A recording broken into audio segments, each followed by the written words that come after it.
Thank you. So again, we're in the second chapter of the Book of Kings, and we're in the middle of, or the middle of discussing the final, what can I say, the final ending of Yoav's life.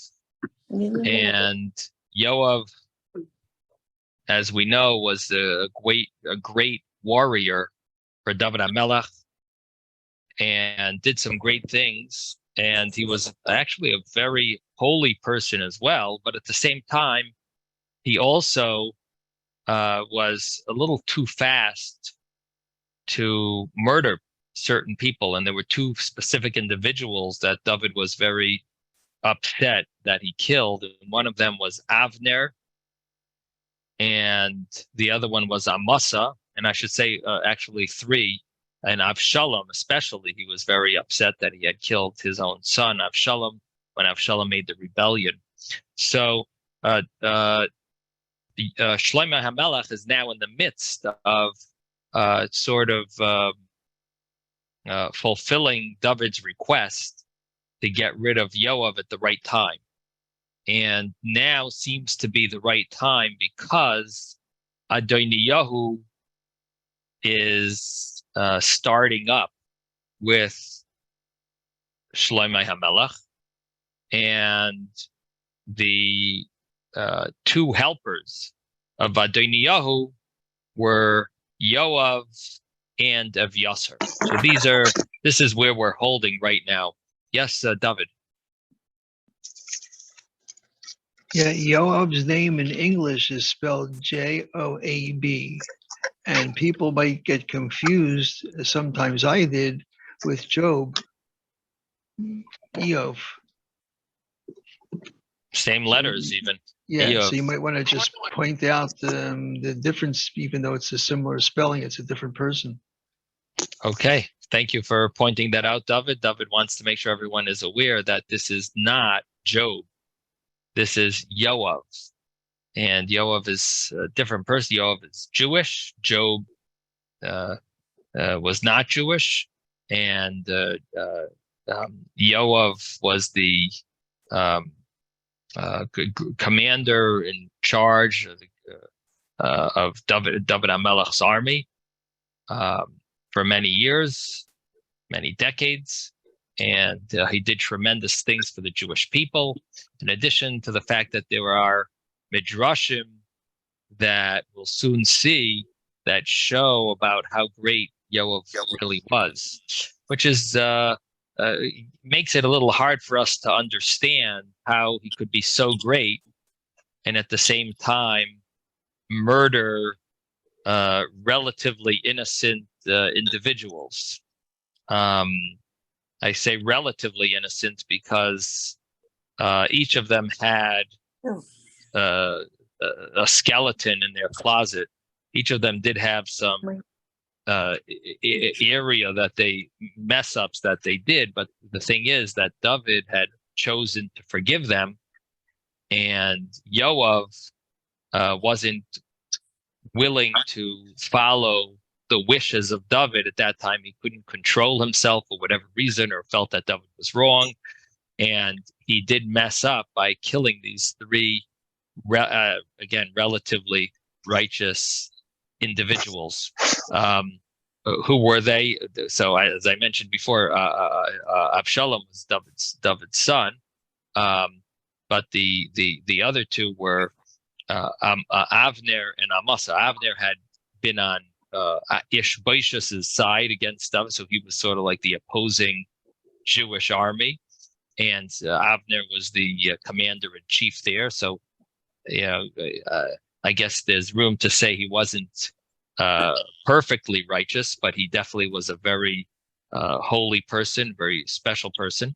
And then you had Amasa, who was on Avshalom's commander-in-chief, and he also was actually a relative. It was a cousin of Yoav and a nephew of David HaMelech.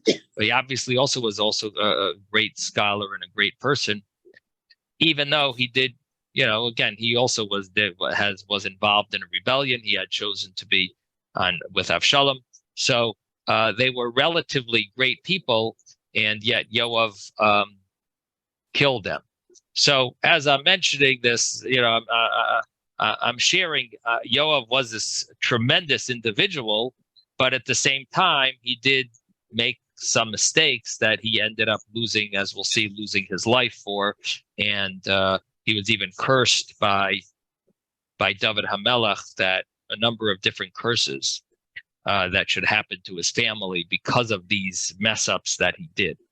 Now, that's actually something that we started discussing last week, that Yoav is understanding that maybe he deserves to die for joining Adoniyahu and for previous things that he did, these murders that he was involved in. So Yoav is accepting, so to speak, the punishment, but he says, why do I deserve two punishments? I already got cursed by David HaMelech in the book of Shmuel Beis. And why am I getting a second punishment of death? In other words, it's bad enough that I have these curses. Now, if you want to kill me, no problem. But you should accept the punishments upon you then. The curses that were given by David, accept those curses upon you, and fine, you want to kill me, no problem. But take on, you should accept those curses. And this actually happened, and Shlomo HaMelech does accept them upon himself. And it turns out that, he does suffer some of these misfortunes, him, his children, his grandchildren, and so on. Yes, Susan. What are the curses that David put on Joab? We looked into it last week. One of them was that there would be a tragedy, and there would be leprosy. It's not specific, then. Emissions. What? It's not specific. It is. It does have sharing with you what I mean. It's not specific on what person it's going to happen to, but someone among his descendants. Okay. He'll have there were a number of different things that would happen. So this is the discussion here between Yoav and Benayahu, where Yoav is saying, no, I don't deserve, it's enough that it's enough that I'm going to get killed. Why should I get these? But again, Susan, so if you wanted to know the curses, and as you're saying, you're right, they're not exactly specific on who they fall, but it was lacking bread. Emissions there's someone that would have an issue, like a health issue with some type of emissions, like gonorrhea or something, would walk by it with a cane, and leprosy. So those were the curses. But you're right, it doesn't say exactly who it would happen to.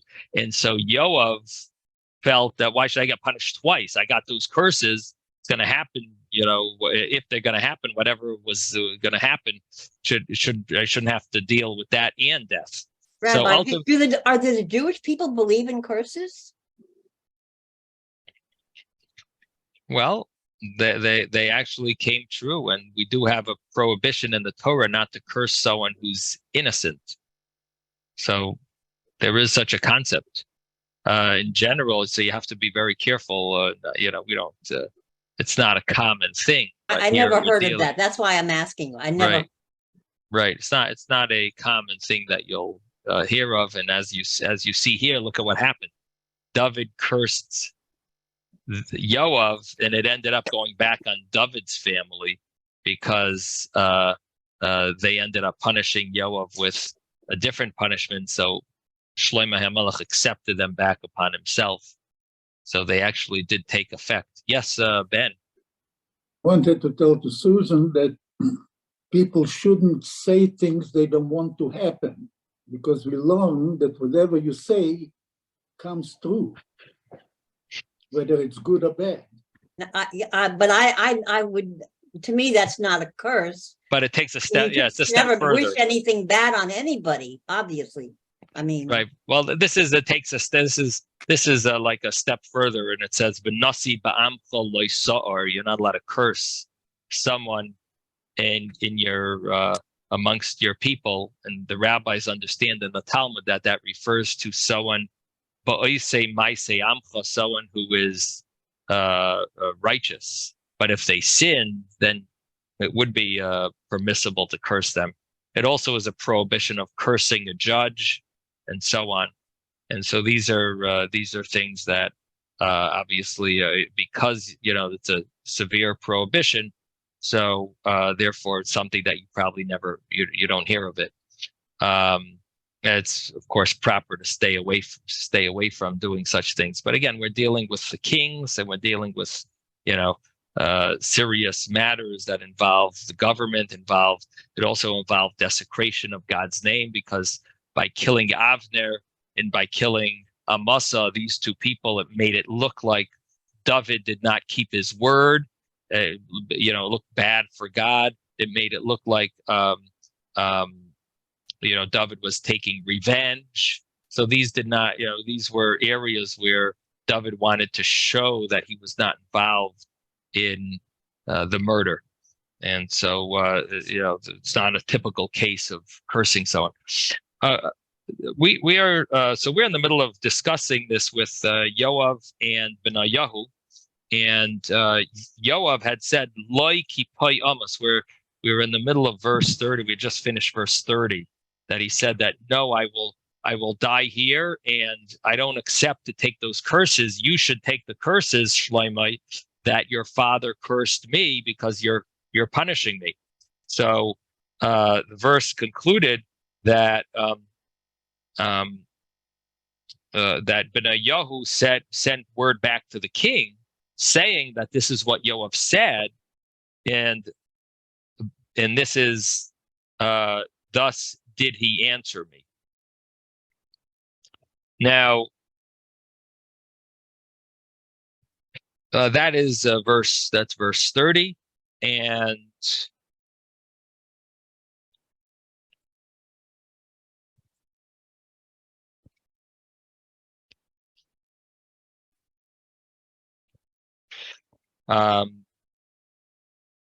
which sort of implies, I guess, from those two terms, thus spoke Yoav, and thus did he answer me, implying maybe this idea that it says in the Gemara that he said, I will accept death, but I want you to accept the curses, almost like it's two separate things. Thus he spoke, and thus he answered me. Like it's two separate statements almost. That's what it seems to imply. And in any event, the king then said to him, we're in verse 31, again, we're in chapter 2, verse 31. The king then said to him, do as he said. And he accepted on himself the curses. Do as he said, strike him down there, and bury him, eliminate thereby the innocent blood which Yoav spilled from me and from my father's house. So Shlomo HaMelech felt that there was innocent blood that is boiling, and it deserves to be sort of pacified, or it should be atoned for. And the only way that could be atoned for is by bringing justice to the person who spilled that innocent blood. That innocent blood that we're referring to is Avner and Amasa's murder. And Shlomo HaMelech is saying that now it will eliminate this innocent blood from me and from my father's house. So that's verse 31, and that's why he's doing this. He's asking Benayahu to kill him. Now, verse 32, Hashem will thus return his blood upon his head, because he struck two men who were more righteous and good than he, and he killed them by the sword. And my father David did not know Avner the son of Ner, commander of the army of Israel, and Amasa the son of Yeser, commander of the army of Yehuda. So here it spells it out exactly, these two great people, and let their blood, verse 33, let their blood return upon the head of Joab and the head of his offsprings forever, while for David and his offspring and his house and his throne, there shall be peace forever from Hashem. So we basically, what Shlomo is saying is that I've now fulfilled what I needed to remove that innocent blood from our family, and it will now fall upon the family of Yoav. Now, it is interesting that verse 33, the whole concept of verse 33, that Shlomo HaMelech is mentioning almost like it's not over here. Like there's still going to be, maybe it might still affect his children in some way. And that has to do with the fact that Yoav was also guilty of rebellion because he had chosen to join the side of Adoniyahu. If you remember from the last chapter, Adoniyahu was trying to take over from King David, and instead of Shlomo HaMelech, Adoniyahu was hoping to be king. So Yoav and Avyasar, the Kohen Gadol, they both sided with Adoniyahu.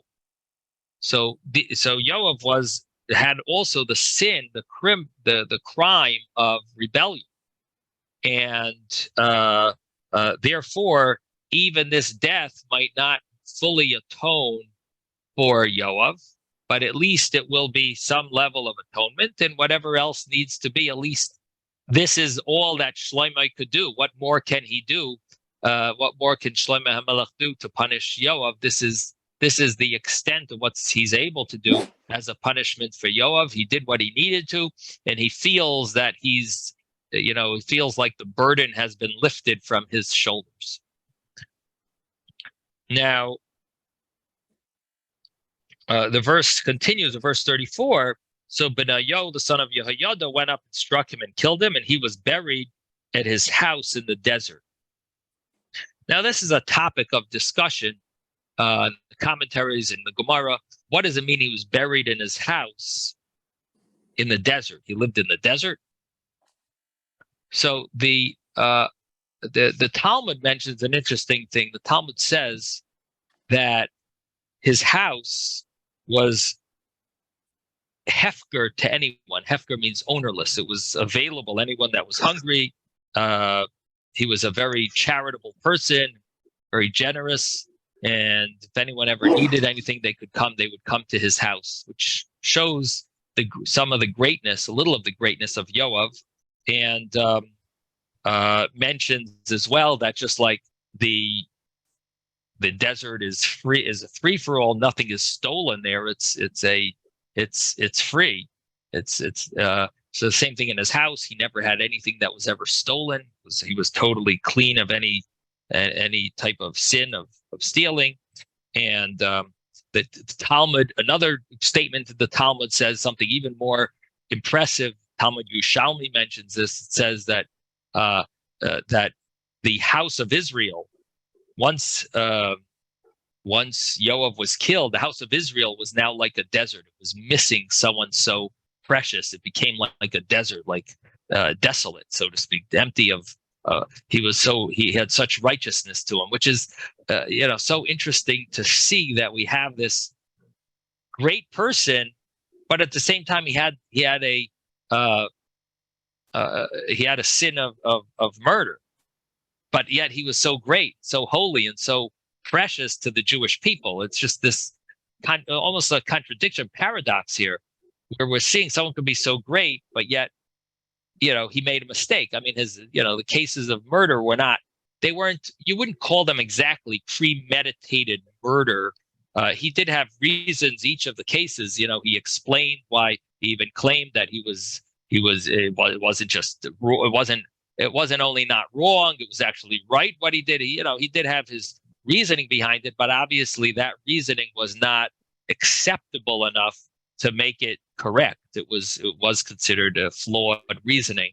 But it is interesting to see that he might have been, done this harsh act, and yet he is considered also someone special and great. I mean, he did the entire Jewish people. They thought of him as sort of like as their father, being someone who fought the wars for the Jewish people.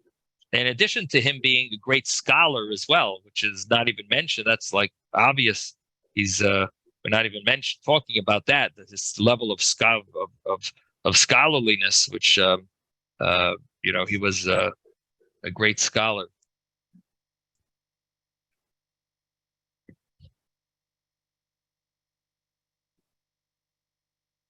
Now, on the simple level, there is an interpretation here that he was buried in his house in the desert, which is the place where he had a house near where they would have where his animals would graze and so on.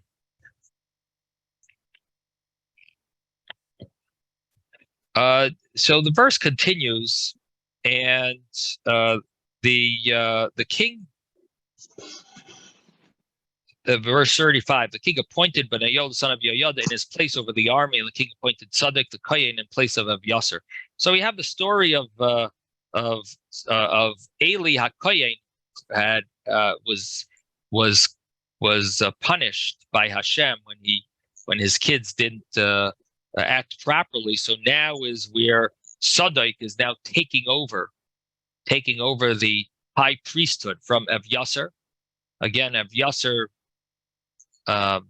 lost the high priesthood as being a descendant of Eli.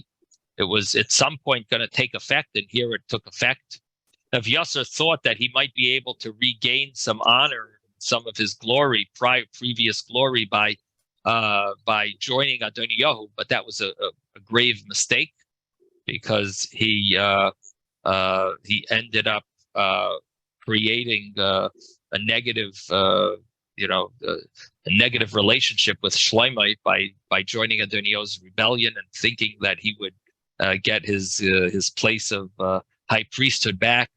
But here we find that Tzadok now gets that position officially. He already was given, he was really involved already as the high priest before, but here he's given the actual position of high priesthood. He's appointed officially, and the earlier part of the verse mentions that Benayahu, the son of Yehoiada, he now is taking the place of Yoav. Benayahu is now the chief commander of the army. He takes the place of Yoav.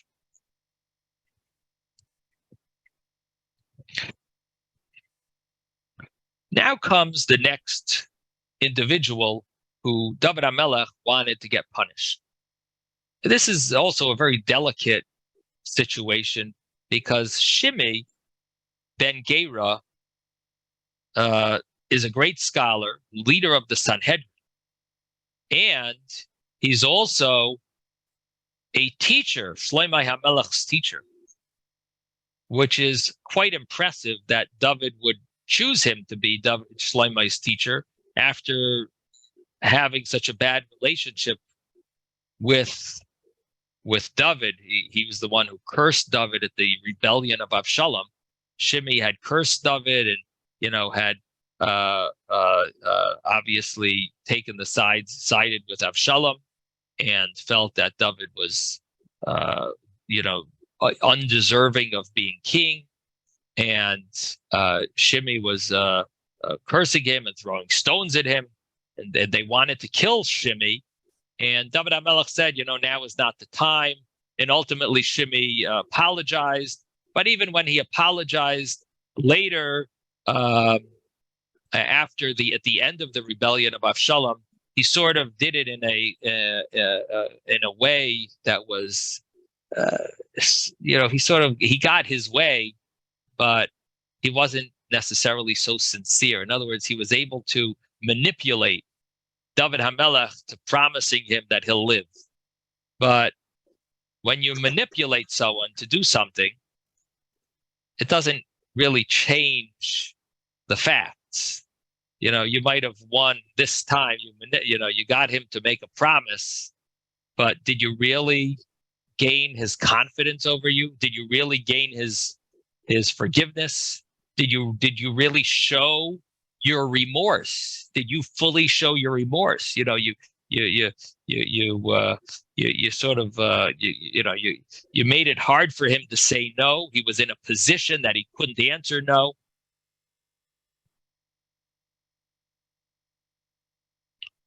I'll tell you what it reminds me of.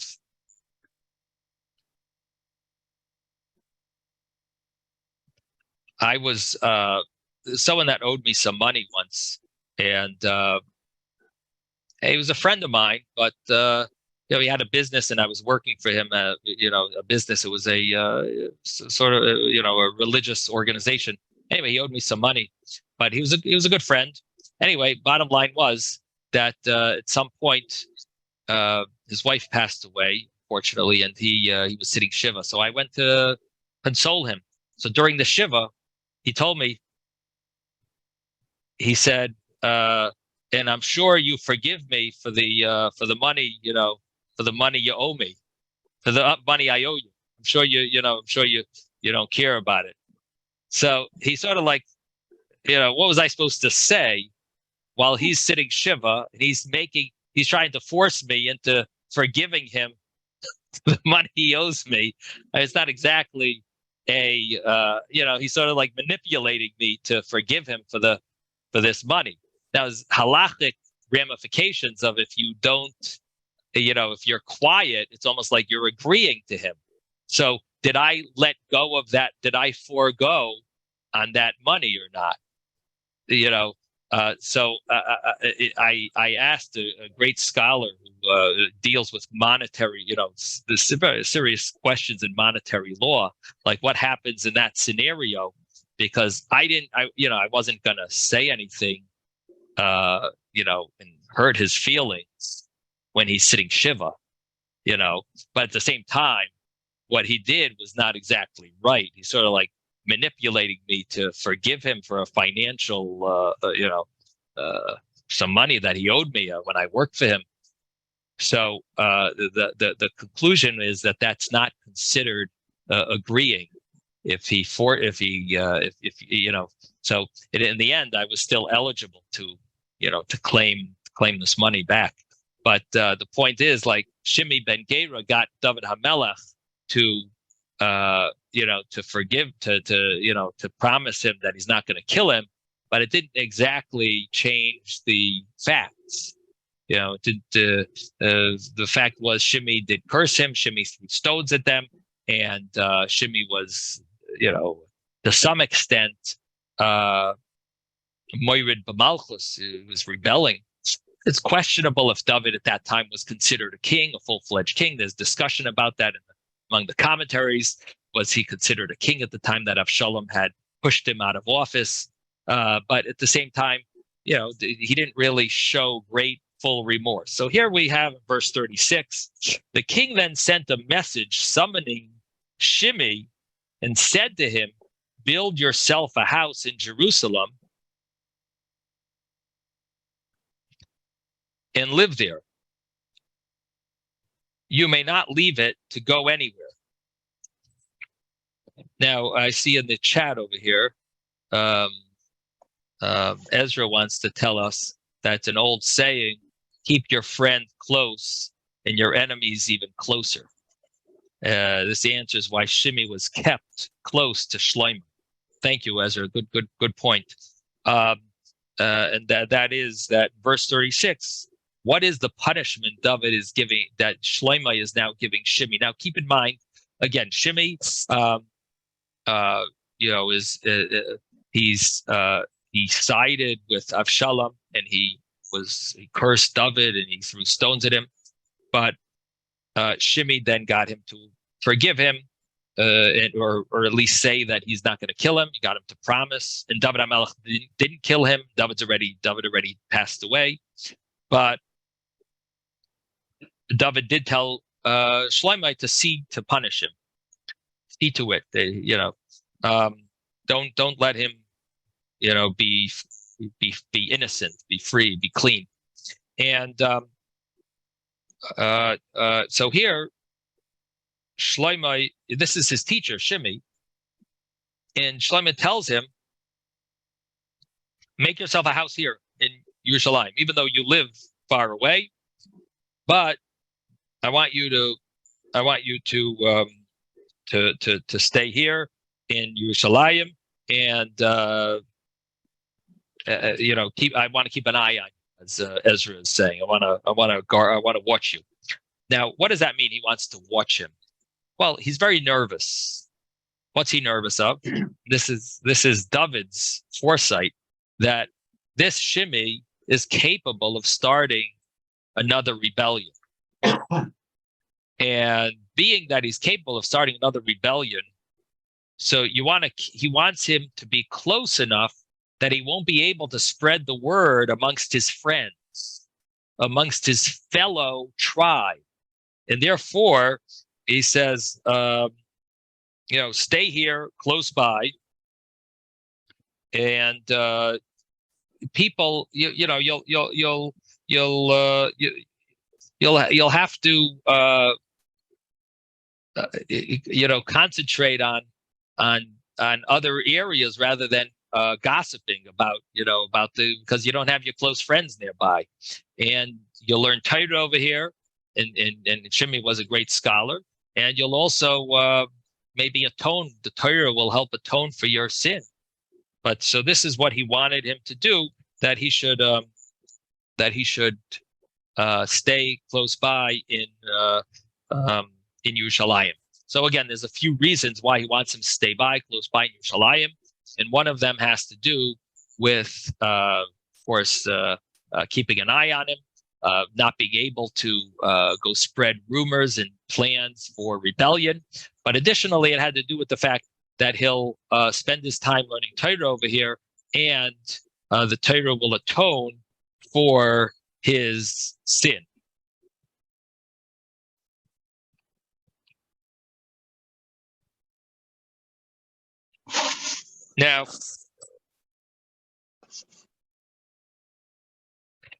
Now, verse 36. Rabbi, can I just, I don't really want to live next to my enemy. I mean, I want to know where my enemy is. Who are you referring to, you, and who is your enemy? No, compare this to Shimei and Shlomo. No. I don't have any. You're comparing it to Shlomo. I'm just saying it's kind of Shimei. like, yes. I'm trying to figure out. So who's who? Are you similar to the king and your enemy is Shimei? Are you similar to Shimei and your enemy is... I'm not saying that. I'm just saying that this is very strange. I mean, he's kind of putting him in the desert, and it's like under lock. In the desert, he's in Jerusalem. What are you talking about? It says, you just said that build a house in the desert. No, that was a previous thing, that he was buried at his house in the desert. Okay. Now I understand. Thank you. Okay. So we're in verse 37 now. And verse 37,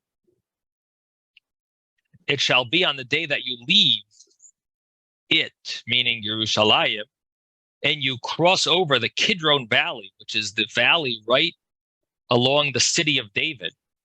That Kidron Valley, that's where Yad Avshalom is, which we learned about, the place where Avshalom possibly is buried, and Zechariah's grave is over there.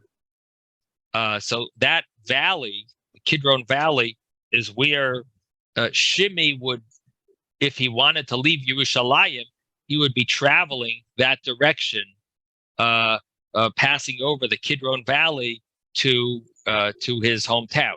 So he says the day that you cross over the Kidron Valley, you know well that you will certainly die, and your blood will be upon your head. So Shimei is given this quite strict warning that he should not go anywhere. Like Teitze misham ana ane va'ana. Don't go anywhere, here or there. Don't go anywhere. Rabbi, from this city. Yes. just a quick question. It says in my translation, it doesn't say the valley of Kidron. It says the brook of Kidron. So is it the same word? So the valley had water flowing maybe at some times, but Nachal sometimes means a brook and sometimes means a valley. A brook But it creates a had valley. the water creates the valley, or the valley might allow the water to come in. Yeah, because the Me'am Lo'e's translation from Right. from Masnaim says the brook. Well, I believe there is water there because I know the city of David has some area that you walk through, and if you put boots, you have to put your boots on to water shoes to go through. I haven't gone through it, so I don't know, but I know they have some. I remember thinking that that was a place I wanted to tour, but I don't know if now it has. If it does, it have? Anyone know in Israel? Any of our people who travel to Israel know about the Kidron Valley? If there's any water in that deeper into the I was never in that area. Well, the Safari identifies it through the JPS publication as a wadi. A wadi. Yeah. So Wadi is usually dry; it doesn't have water in it. Well, some do. Some Sometimes wadis. in the rainy season it does. Yeah. So maybe that's the. Not all year round. Abraham. He's muted. Oh, Abraham, you're muted. Avram, you're muted. Avram, you're muted. We can't hear you. Nobody can hear you. Okay. Now try. Yeah, okay. I was there a couple of years ago, and I didn't see any water. I just went down to the actual valley right at the bottom, and there was certainly no stagnant water or running water there. So I've been there a couple of times, and I've never seen water there. Doesn't mean there wasn't in David's time. Right. In David's time, there may have been. Right. Exactly. Yeah. So in any event, the word nachal sometimes means a valley, sometimes means a water, a brook. We do find a similar argument when it talks about va'arfu shames ha'egla banachal in the Chumash, David. If you want to, David, are you still with us over here?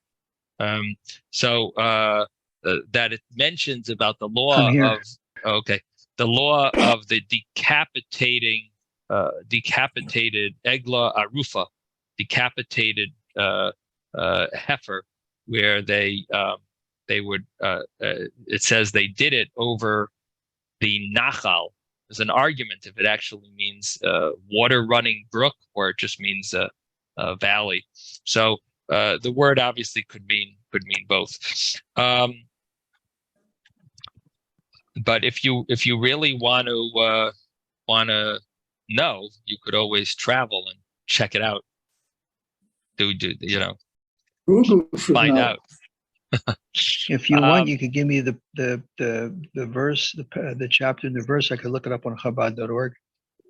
Okay. Now, I keep in mind that they're not giving you all the translations. They're just using one of the they didn't translate it. They're just whatever book they're using. But yes, the chapter is 2, and the verse is 37. But once you're doing that, you should look up in the Chumash the law of Egla Arufa in the Chumash, and that might give you a better translation of the word Nachal. So that might be even more advisable. I'm not so ambidextrous. Maybe Ezra is better at these kind of things. Looking up. Look at the end of Parsha Shoftim. You could check up Egla Arufa. Okay. If you tell me, I'm on Chabad.org in the search box. You have to tell me in English. After the class, we'll fill you in. Okay. Okay. So, verse 37 says that you cross over the Kidron Valley. You should know well that you will certainly die. Your blood will be upon your head. So here, Shimei is warned very clearly. Now, Shimei said to the king, verse 38. Shimei said to the king, "The word that my lord the king has spoken is good. So shall your servant do." And so Shimei lived in Jerusalem for many days. Now, the the acceptance, Shimei acknowledged that this was a good punishment for him. In other words, he realized that even though Shlomo was his student and maybe they had a good relationship, but he realized that Shlomo had to be concerned about rebellion, and Shimei was someone who seemed to like to rebel, had that in him, and maybe was had thoughts. And he understood that Shlomo's judgment was correct. And I guess he was also appreciative that he's not getting murdered on the spot like Yoav like Yoav was, or like Adoniyahu was. And so I guess he's somewhat,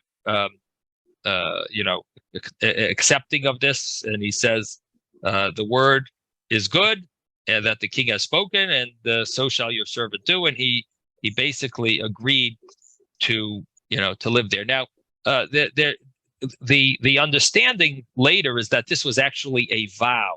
He made a promise. It doesn't say it clearly that this is a promise, but somehow it's either understood that he included a promise over here, or the command of a king is considered like a vow. But in any event, we'll soon see what happens, and it's considered that he transgressed his vow, it says. Now, even though it doesn't say that the words of it, that he made a vow, but later on it implies that there was a vow that was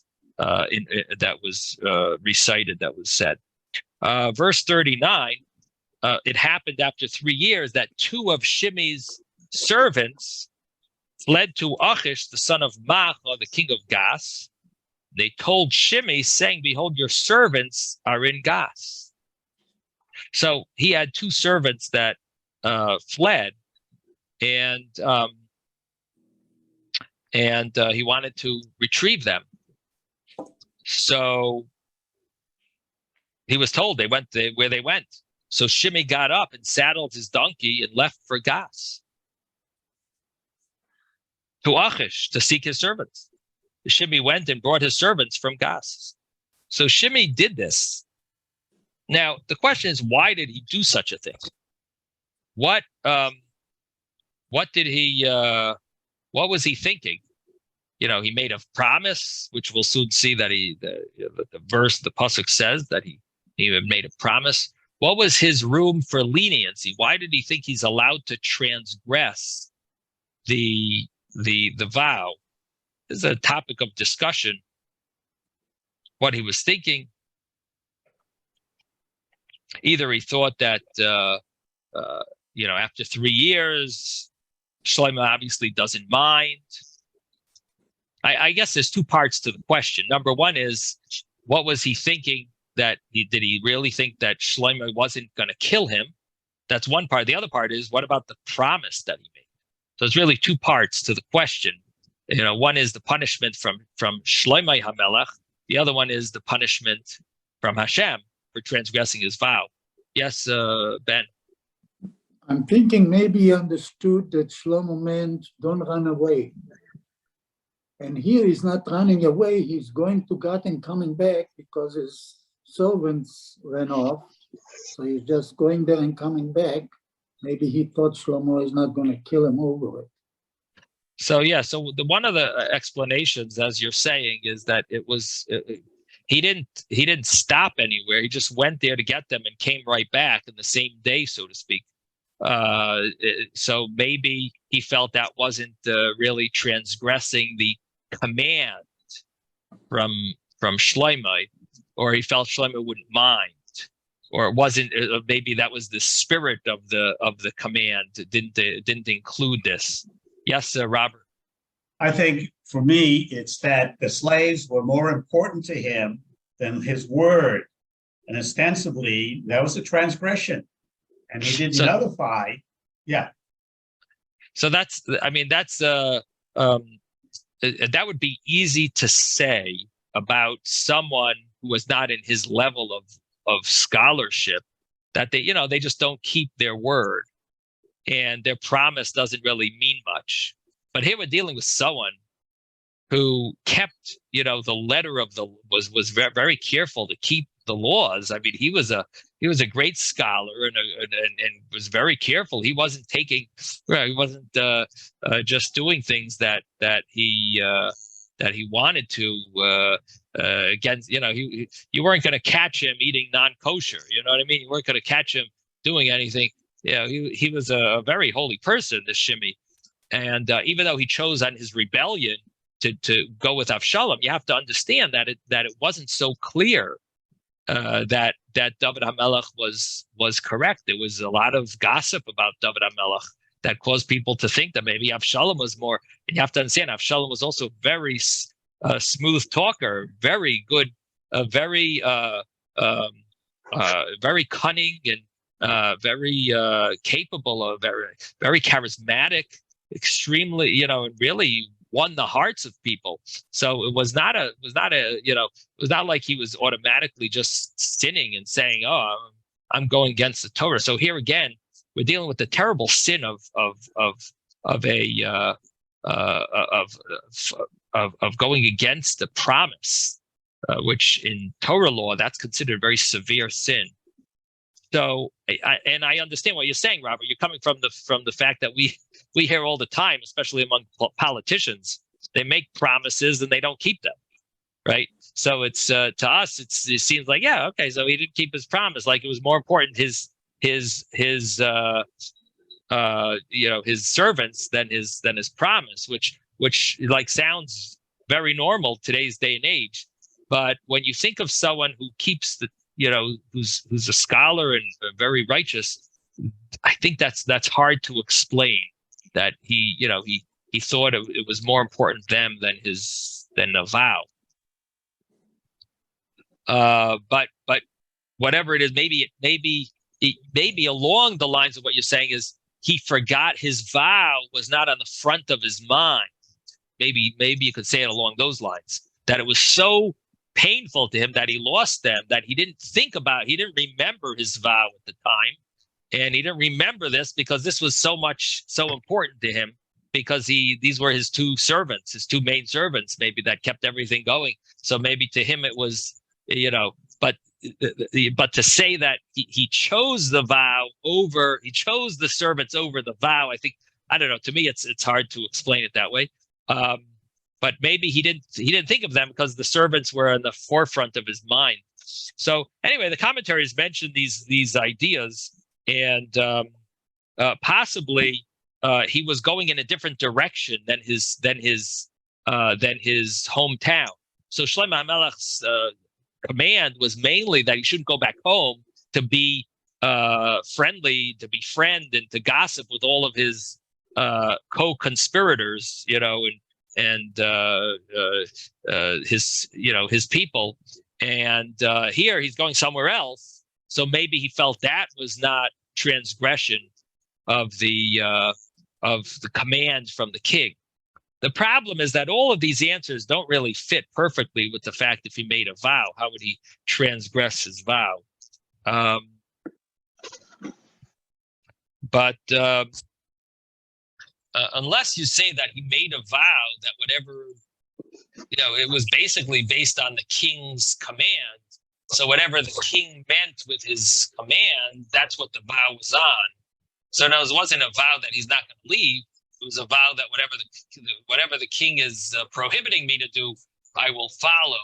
And at least in his understanding, the king wasn't prohibiting him to do all of these details. Maybe you could say something like that. It's definitely hard to understand that he would transgress a vow. Yes, Robert. But as we go forward, I mean, it's reiterated that Shimei made the vow before God that he would not betray the king. So, right. So again, the value of the slaves overwhelmed him versus his fealty to the king and his oath before God. He can't be trusted. That's also something. Just because this guy was a scholar doesn't mean he's not evil. But he wasn't. He wasn't evil in a sense of he was a righteous person. But he went against he did something terrible.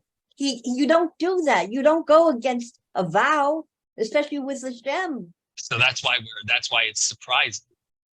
That's You know, why this is surprising to us. In other words, it depends where you want to place this shimmy. Shimmy was not. You see, you're trying to put shimmy in a place like where Achitophel and Doeg were, where they were scholars and they were evil. So you're trying to put shimmy in a similar place. I'm just saying that just because somebody is that, smart doesn't make them not evil. Right.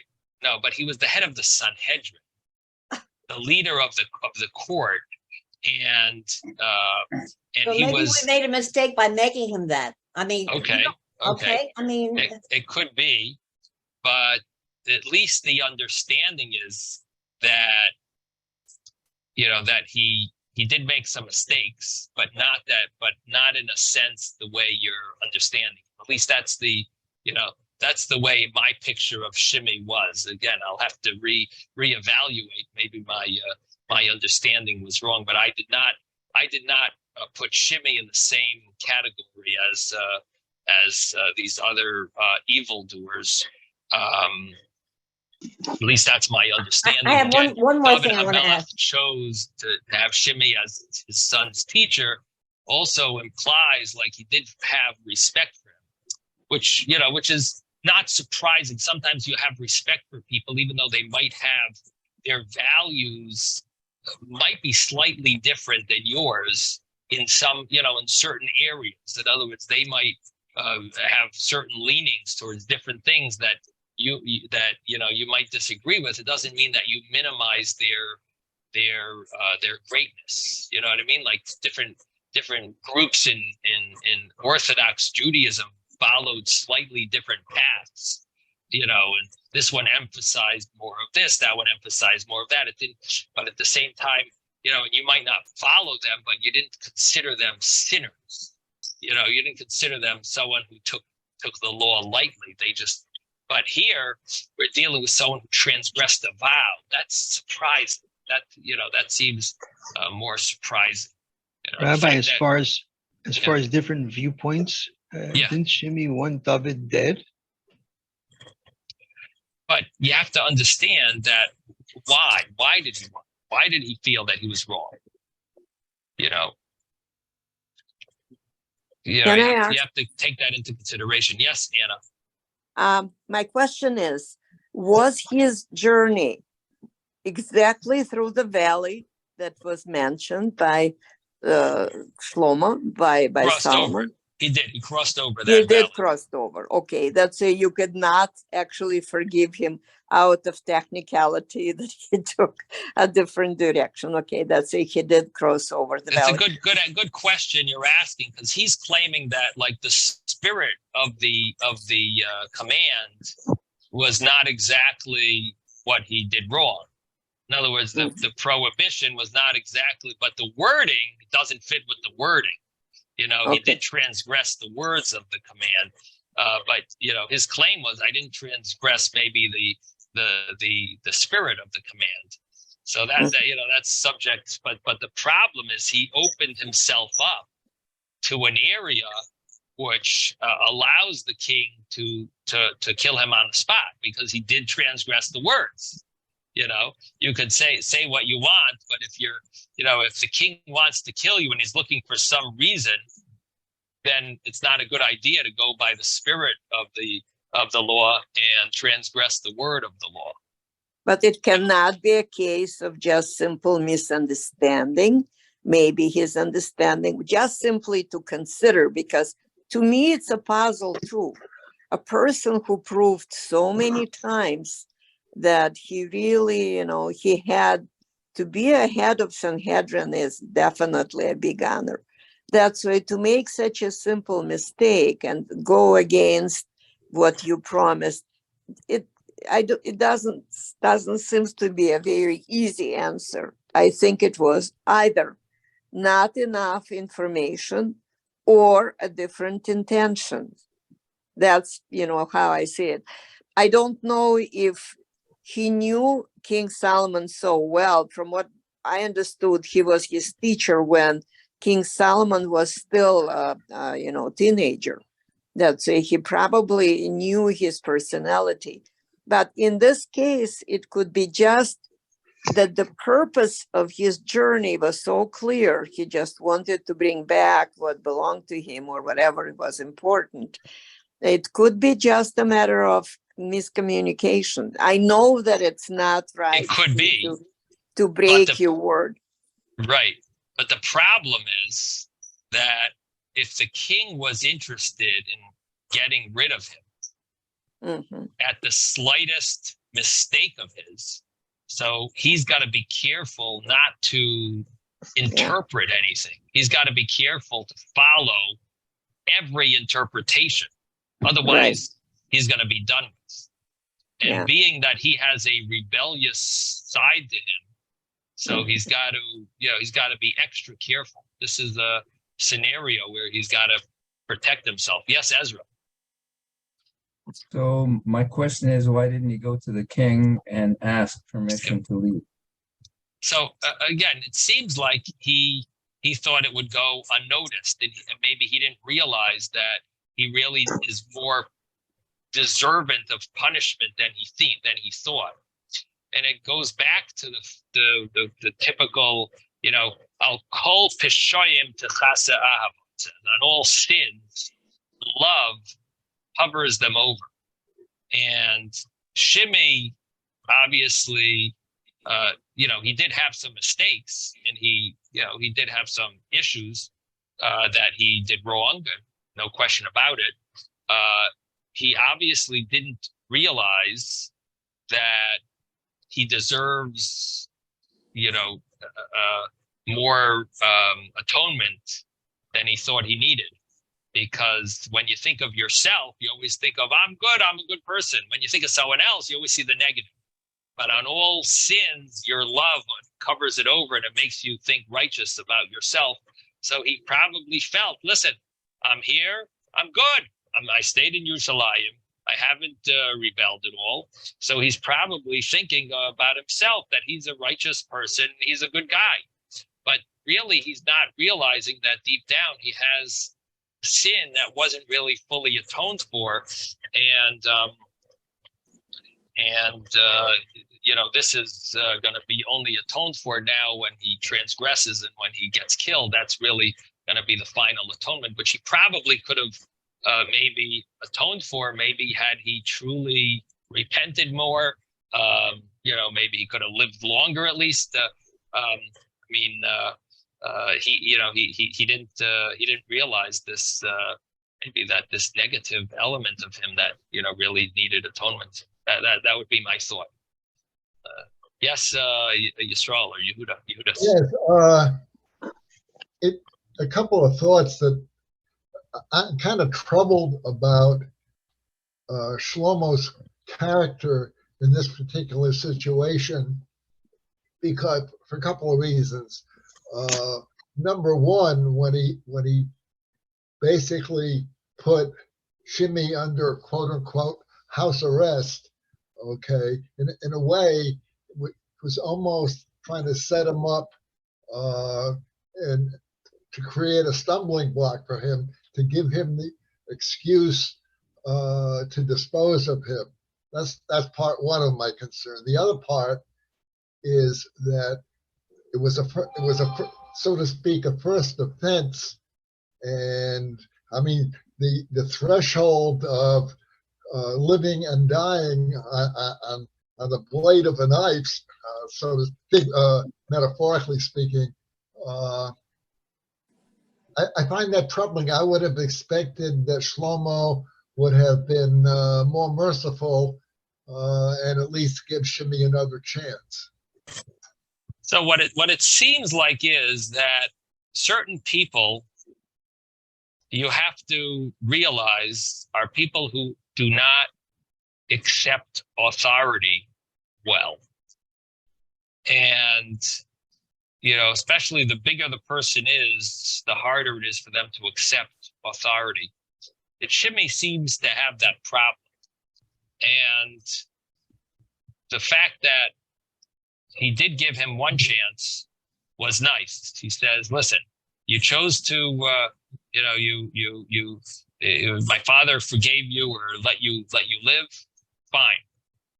But you know, I'm not killing you right now, but I am going to let you, you know, stay in Yerushalayim. But the moment you do anything that looks like a slight element where you're lifting off, you're letting go of the yoke, that's when I know that's all I'm giving you. I'm giving you one chance. The moment you do that, you're dead. And what he did was he just, you know, he couldn't handle this. You know, he sort of like pushed it off. Oh, I'll get a, you know, he probably won't know. I'll get away with it, you know, which is sort of similar to I believe in the criminal system. You find that all the time. People even that are on probation, they're constantly, you know, sort of like trying to do things that will go unnoticed, or they can't control themselves from doing things, you know, and they end up in jail a second time or a third time or a 10th time, you know, like if I'm not mistaken. I mean, my father did a lot of criminal law, so, but my father practiced law for 30 years, so he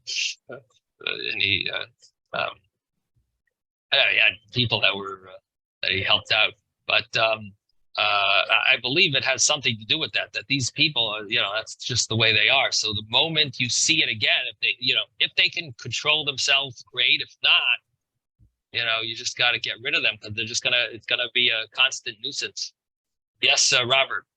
You know, just to, and it's late, I know that, but just the phrase, I have the translation is, did I not adjure you by God and warn you? Right. Adjure is the penultimate warning of not to do something. And by saying either by God or in front of God is pretty much the declaratory statement, don't do it. Don't do anything. Right. And he said, you will certainly die. He said, you can add that to your point. He did use those words, that you will, you know, damcha ye bereishcha, you will certainly die. You know, that's quite clear warning. All right, we're going to have to conclude here. Sei gesund, everyone. Thank you, Rabbi. Thank you, Thank you, everybody. Rabbi. Everybody. Everybody. Thank you, Rabbi.